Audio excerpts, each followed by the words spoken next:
Call of the Night is a fascinating anime that manages to stand out, not through action-packed battles or explosive drama, but through atmosphere, quiet introspection, and a story that asks what it means to be truly alive. At the center of this story is Koya Mori, a 14-year-old who finds himself disillusioned with the structure of everyday life.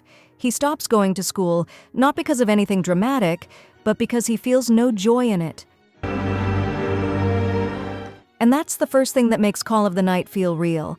Ko's reason for stepping away from the world is subtle, but incredibly relatable. The show doesn't paint him as broken or edgy, he's just lost.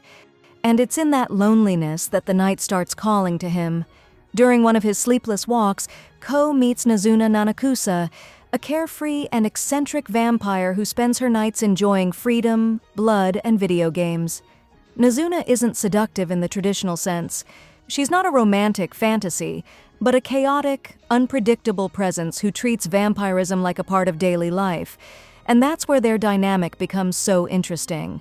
Ko wants to become a vampire, but not for power or immortality. He wants to escape. He wants to live without constraints. But Nazuna tells him he can only become one if he falls in love with her.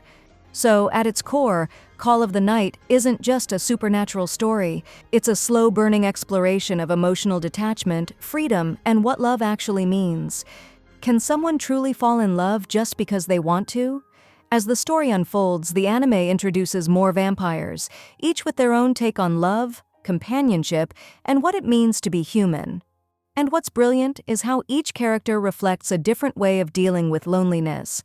Some chase relationships for survival, some manipulate emotions, and others try to reconnect with humanity despite having lost it long ago. Visually, this anime is breathtaking.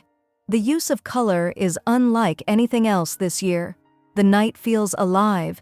Deep purples, soft pinks, glowing blues, and dark shadows create a dreamlike version of the city. The art style isn't flashy, but it's incredibly atmospheric. Every shot feels intentional, like a painting made to evoke a feeling. Leiden Films didn't just animate this show, they sculpted the night into something beautiful. And then there's the soundtrack. Jazz, lo-fi, and ambient synths blend together to give each scene a distinct mood. Whether it's Ko walking alone in silence or a casual blood-sucking session with Nazuna, the music always matches the emotion. Even the opening and ending themes, Dayton by Creepy Nuts and Yofukashi no Uta, are bangers that perfectly reflect the anime's identity. Now, let's talk pacing, because this anime isn't for everyone. Call of the Night moves slowly. Not much happens in terms of plot from episode to episode. Instead, it relies on vibes, dialogue, and character moments. There are no huge battles, no major plot twists every 5 minutes, and that's where it shines, or loses people. If you're here for action, you might get bored, but if you're here to feel something, to sit in the quiet of the night with Ko and Nazuna, this anime delivers. In the end, Call of the Night is a unique anime finding something to hold on to when the world stops making sense. And for Ko, that something just happens to be a weird vampire girl who doesn't take herself too seriously.